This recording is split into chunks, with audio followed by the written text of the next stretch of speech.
자연과 사람을 잇고 단아한 서정을 담는 시인이 있습니다.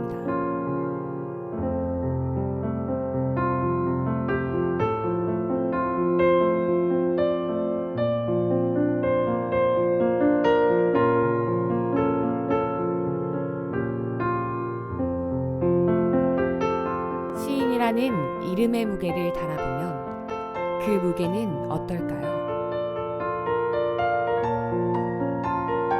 능력 있고 여유 있는 작품을 남겨서 좋은 문학사에 좋은 선율을 줘야 되는데 그렇지 못할 경우가 많습니다.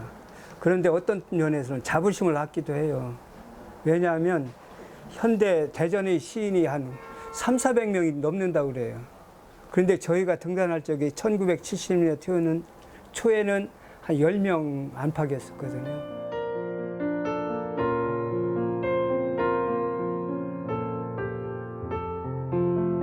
예술은 자연을 관찰하고 탐구하고, 예술가는 자신의 영혼의 붓을 담가 자신의 본성을 그림으로 그립니다.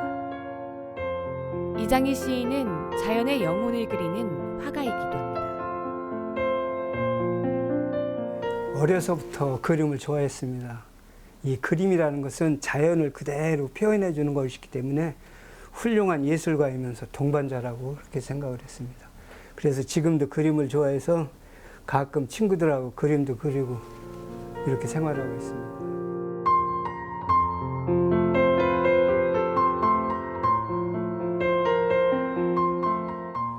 우리가 문학을 한 지가 벌써 몇 년이지?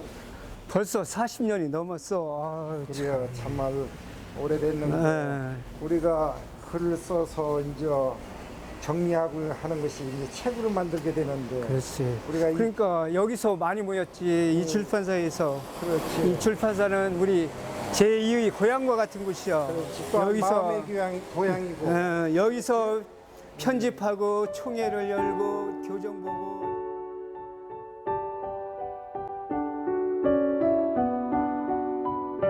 대전 시인협회 좀 낯설 좀 해주세요. 편집 회의를 언제쯤 할 것인지. 수집을 지금 하는 중입니다. 지금 우리 편집위원이 이제 구성이 좀 될 것이고. 원고 마감은 우선 여기에 수록될 수 있는 기준이 한성기 문학상을 수상하신 분들입니다. 원래 한성기 문학상 수상은 시조를 포함한 시하고 평론에 한하게 돼 있고, 백지문학은 대전에서 뿐만 아니라 전국적으로도 아주 연조가 깊고, 팬문학도 한 2010년도부터 제가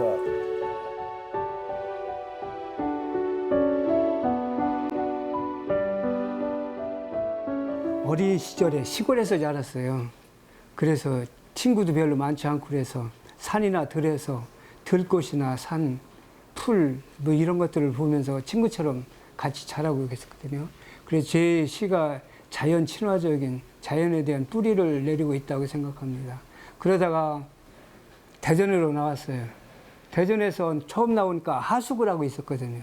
또 혼자 하숙하고 있으니까 친구들도 없고 그래서 책을 많이 닥치는 대로 읽게 됐어요. 그렇게 읽다 보니까 여러 가지 무슨 상식이라든가 이런 것이 쌓이고, 고등학교를 올라가면서 문학 동인회가 있었어요. 거기에 전에 있던 김대현 선생님이 지도하던 한모 문학 동인회가 있었거든요. 거기서 활동을 하면서 문학에 대한 그 뿌리를 거기서부터 생기게 됐다고 생각합니다. 그러다가 공주로 대학을 가게 됐거든요. 그때는 공주 생활이 너무 열악했어요. 그 조그마한 대학에서 이렇게 암담한 생활에 젖어 있었는데 그때 친구가 찾아왔어요. 그 윤석산이라는 지금 제주대학 교수로 있는 시인인데, 이렇게 어려운 환경에서 우리가 벗어나야 되겠다. 이 어둠 속에서 탈출하려면 문학을 하자 하고서 문학의 길로 매진하자고 결정을 하게 돼서 석초 문학 동인회라는 걸 조직했어요. 그래서 거기서 석초 문학 동인회를 했는데 책을 읽고 합평회를 하고 시화전도 하고 했었거든요. 그러다가 각 졸업을 하게 돼서 각자 흩어져 버렸어요. 그러다 보니까 생활 전선에서 또는 어떤 사람들은 친구들은 그 군인에 가서 나라의 방위에 힘쓰고 그렇게 몇 년이 허송세월됐는데 나중에 보니까 너무 허무한 거예요. 그런 상황에서 유성에 제과점을 하고 계시던 한성기 선생님이라는 분을 알게 됐어요. 그래서 그분을 만나서 시에 대해서 얘기를 하게 되고 그러다 보니까 문학에 대한 생각이 다시 싹 텄어요. 그래서 옛날 흩어졌던 속초 동인회 회원들을 다시 모이자 해서 만든 것이 새여울 동인회예요. 거기에서 한 10명 정도가 시작했는데 지금쯤 그 사람들은 아주 쟁쟁한 문학 동인이 시인이 돼 있어요. 여기에 계신 변재열 대전 시인협회 회장님이신데 그분도 같이 그때 초창기에 같이 활동도 하시고 그렇게 해주셨죠. 그렇게 하다가 이제 문단에 등단하게 돼요. 73년에 제가 이제 72년에 윤석산이 시문학이라는 데 등단을 했고 저도 72년 11월에 시문학 추천을 받고 73년에 등단 완료를 했어요. 그러면서 대전의 시인들하고 어울리게 됐는데 이때 한성기 선생 주재로 해서 백지 시문학회라는 걸 조직하게 됐어요. 그때 6명이었는데 지금은 38명이라는 대식구가 됐어요. 그 당시에는 굉장히 우리 다 아시지만 어려운 시대였어요. 그래서 시 같은 거에 별로 관심을 갖지 않고 그리고 먹고 살고 이런 데에 그냥 신경을 쓰다 보니까 별로 관심이 없었거든요. 그래서 주변에서 시를 쓰면 저게 뭐 하는 거냐, 시가 뭐 밥 먹여주느냐 할 정도로 그렇게 열악했었어요. 그래서 주변에 있는 사람들은 시에 대해서 깊은 관심도 없었고 그냥 같이 활동하던 동인애들, 동료들, 학교 직원들이 그냥 축하해줘서 그냥 감사하게 받고 그랬었죠.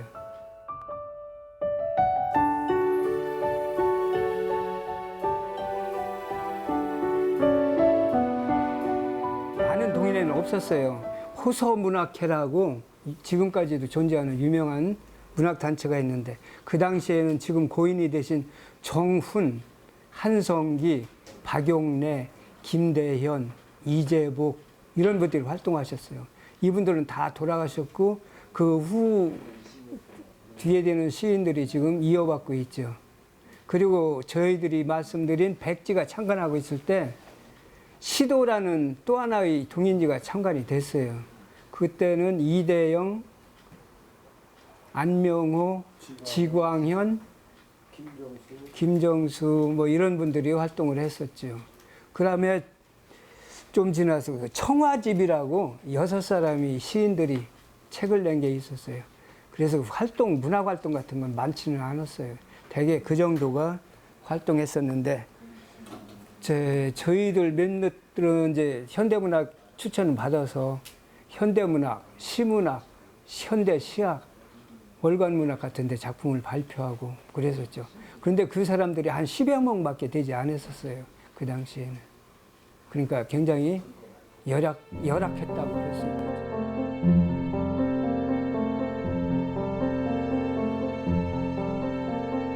어느 날 그 한성희 선배하고 그 조치원의 그 장시중 시인하고 이장희 시인이 뚝길을 걷고 있었대요. 근데 한 선생님이 가다 보니까 뚝길에 소똥이라는 게 있죠. 왜 뚝길에 막 손에다 가지고. 근데 이걸 가지고서는 그 두 분이 이제 제자뻘 되시는데 한 선생님께서 이걸 한번 내가 은사니까 내 말 따르려니까 하니까 다 딸궜다고 했다는 거예요. 근데 이걸 한번 먹어봐라 했는데 장수종 씨는 약을 가지고 그걸 소통인 줄 알고 그냥 이렇게 한 선생님 몰래 집어내 빌었는데 이장희 선생님은 그 얼마나 순진한데 그 소똥인데도 그걸 그대로 입안에 넣고 씹었다는 거예요. 그래서 한 선생님이 박수를 치면서 아 저놈은 진짜 신이 될 놈이다. 그렇게 참 천진난만하고 순수한 분이 아마 이장희 씨라고 저는 생각합니다.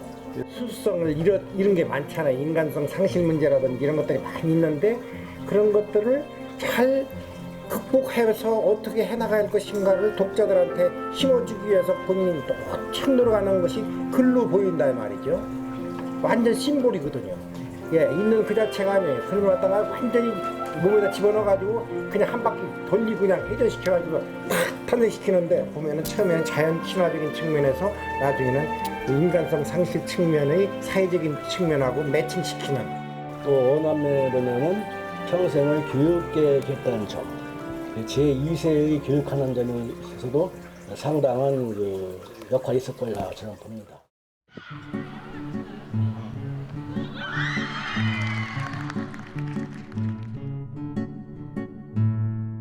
교육자의 길을 걸은 시인.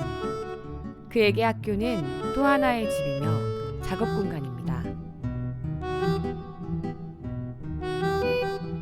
학생들과 함께한 시간들. 그 시간들이 시인을, 시를 만듭니다.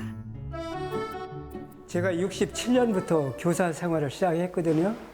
그 후에 73년에 등단했다고 했고 79년에 시집 은침을 냈습니다. 그 이후로 6개의 시집을 더 내서 7권의 시집을 냈거든요. 그런데 제가 특히 잊을 수 없는 것이 82년도에 호수선역으로 왔어요. 여기 와서 2008년 퇴임할 때까지 거의 30여 년을 여기서 있었거든요.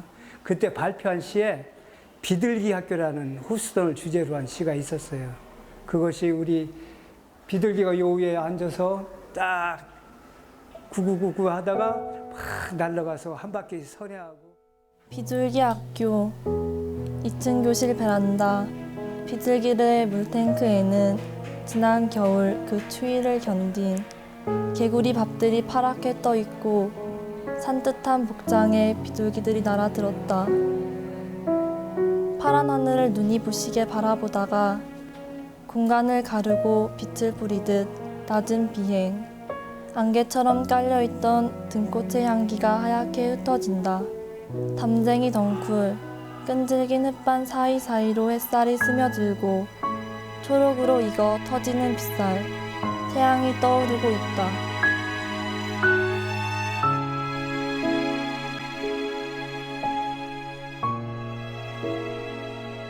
제가 처음에 발령받은 데가 공주군 반포면 공암이라는 곳이었어요. 그곳에 학교로 근무하다가 유성에 있는 한성기 선생을 뵀거든요. 그분은 제과점을 그때 하고 계셨어요. 근데 시를 쓰시면서 산책을 많이 하시는데 그래서 왔다 갔다 하면서 자주 뵀어요. 그런데 한 번은 이분들이 공암을 찾아왔어요. 한성기 선생님, 그때 박용래 선생님, 홍익표 시인님, 이분들이 지금은 다 돌아가셨는데 그때 그 무렵에 저한테 찾아와서 그 목로주점 선술집에 앉아서 막걸리를 마시고 있었어요. 그런데 마침 공주에 있던 동창인 윤석산, 지금은 제주대 교수라고 그랬죠. 그 사람이 찾아왔어요. 그래서 셋이 하고 우리 둘하고 어울려서 언하게 술자리가 벌어졌는데 윤석산이라는 놈이 술이 취하더니 막 큰 소리를 치는 거예요. 한성기나 박용래 이런 시인들은 뭐 별 볼 일 없다. 내가 더 큰 시인이 될 수 있다. 이상하게 생각한 거예요. 박용래 선생님이나 홍익표 교수는 뭐 이런 놈이 나와서 기겁을 하고 있는데 한성기 선생님은 오히려 야, 이거 기특한 놈이다 하고서 새롭게 본 거죠. 아, 요건 시를 쓸 수 있는 싸가지가 있다. 그래서 윤석산하고 저하고 한성기 선생님을 자주 만나게 됐어요. 하루는 수업을 하고 있는데 문을 톡톡 두드리는 거예요. 그래서 이거 선생님 오셨구나. 선생님 오시면 얼른 나가야 돼요. 그래서 교장 선생님한테 가서 말씀드리고 사정하고 그 다음에 보충 수업으로 떼웠는데 그 당시에 어려운 일인데 그 당시는 시골이라 인심 좋은 학교이기 때문에 그게 통과가 됐어요. 그래 한성기 선생님 주론이 그거예요. 교사가 너무 얽매여가지고 옹졸하면 좋은 시를 쓸 수가 없다. 이 현실에서 박차고 나와서 좀 활기 있게 좀 법도 무시해버리고 질서도 파괴하고 그런 시인이 되어야 된다. 그래서 같이 나와가지고 아까 말씀드린 것처럼 대낮에도 그냥 술집에 가서 막걸리도 마시고 또 산길을 막 걷기도 하고 어떤 때는 한 10리, 20리를 걷기도 했어요. 그러다가 다리가 아프면 또 주막집에 가서 쉬고 그렇게 하면서 선생님하고 생활을 했는데 제가 그 후에 대전으로 나왔거든요. 그 개방적인 수업 방식 이런 것들이 대전에 오니까 오히려 학생들이 좋아하더라고요. 그냥 교실 안에 폐쇄적인 꼭 갇혀 있는 그런 수업보다 가끔 나와가지고 야외 수업도 하고 또 꼭 공부만 아니라 뭐 다른 것도 이제 주고받고 놀이를 통해서도 하고 그러면서 우리 대전 호수단역으로 왔는데 여기 와서도 이 등나무 밑에서 많은 시간을 학생들하고 보내고 스승인 시인에게 배웠듯 학생들에게 자유로운 상상의 시간을 주고 싶었던 시인.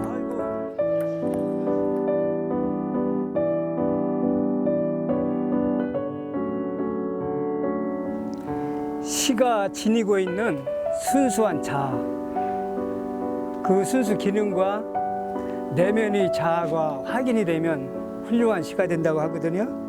그러니까 진실한 시정신을 이미지화해서 승화시키면 그게 좋은 시라고 생각합니다. 처음에는 자연 친화적인 시를 썼습니다. 그래서 나이가 들어가면서 인간사 문제, 삶과 죽음의 문제, 그래서 자연 친화적인 작품들을 쓰다가 이제 인생의 문제까지 내면을 넓혀갔습니다. 그래서 살아가면서 힘든 일, 어려운 일, 또 죽는다는 거 이런 것들이 우리 인생의 지나가는 역정이기 때문에 그런 걸 밝혀보려고 노력해서 조금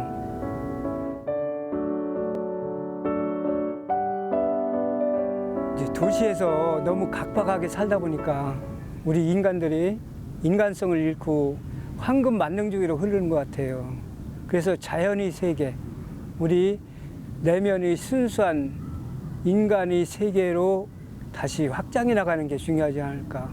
인간성을 회복하고 우리 자연성을 다시 찾아서 순수한 옛날의 그 때묻지 않은 이미지를 다시 추구하고 싶은 그런 작품, 인간성의 회복 그런 작품을 쓰고 있습니다. 100번 읽고 100번 두드린 시는 다시 읽으면서 처음에 지나쳤던 것을 발견하고 새롭게 생각하게 됩니다. 어렸을 때 쓴 것은 뭔가 표현이 서툴고 주제가 모호하고 또는 애매한 것도 있고 행과 연의 문제도 있고 그래서 불만이 많은데 또 어떻게 보면 그때의 시가 열심히 써서 서툴긴 하지만 애정이 가기도 하고 시에 대해 알아갈수록 무엇이 자신에게 최선인지 더 나은 판단을 할 수 있는지 깨닫게 됩니다. 그러니까 좋은 시라고 해서 남들이 다 좋아하는 게 다 좋은 시는 아닌 것도 같아요. 대중성이 있다고 그래서. 그런데 좋은 시는 아무래도 시대를 초월하는 것 같습니다. 예를 들면 백석의 여운왕골족 같은 거, 백석의 시들이 지금 읽어도 신선하거든요. 김기름이 길 같은 거, 이용학의 다리 위에서 이런 시들은 지금 봐도 신선한 충격을 줍니다.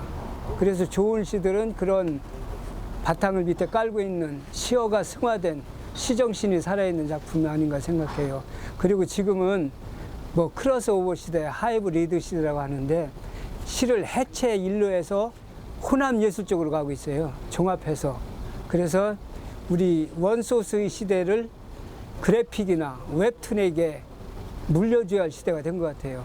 그러니까 시도 좀 더 세련되게 영상적인 그런 쪽으로 밀도 있게 좀 접근해 나가야 되지 않을까. 읽는 법을 배운다면 글 쓰는 것도 생각하는 것도 잃어버리게 될지 모릅니다.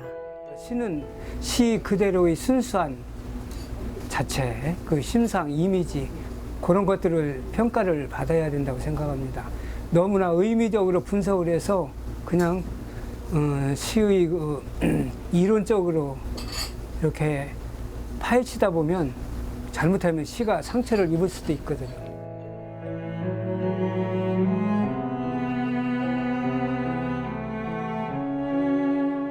시집은 처음 낸 것이 78년대 은침이라는 거였어요. 그런데 그거는 애정은 많은데 좀 서툰 점이 많죠. 처음에 시를 시작하면서 느꼈던 어떤 시의 장벽을 넘지 못한 작품들이 좀 거칠고 또 표현이 서툴고 그런 시들이 많은데 그러나 애정은 많이 갑니다. 그 후로 가면서 시를 깊이 공부하면서 시는 좀 세련되고 시어도 좀 이렇게 잘 깎아서 다듬고 했는데 역시 현실 감각 같은 것만 치중하다 보니까 옛날의 순수한 마음이 많이 사라진 것 같아 아쉬운 부분입니다. 추억은 기억 한편에 영원히 새겨진 절대 사라지지 않는 향기가 남아 있습니다. 거기 농경신문사에는 신정식 선생님이 편집국장이었지. 옛날 얘기네. 정원 선생님 대흥동 네, 대흥동 거기 이거 뭐 하는 거야 지금? 나무 져놓고 막 흔드는 거예요 지금? 아니 흔들 때는 흔들어야요. 그러니까 백신 아니고 난저 시인들을 얘기를 한겨. 운영은 사실적 현상이거든. 그 사실이라는 게 이제 사실적 있는 액면 그대로 딱만 파는 하나밖에 없다 이게. 두 개가 아니다 이게. 이장희 시인 하면은 이장희 시인이 자연의 시인, 허정 시인이다라는 답부터 박아야 돼. 건배. 오늘 문학의 향기를 위하여.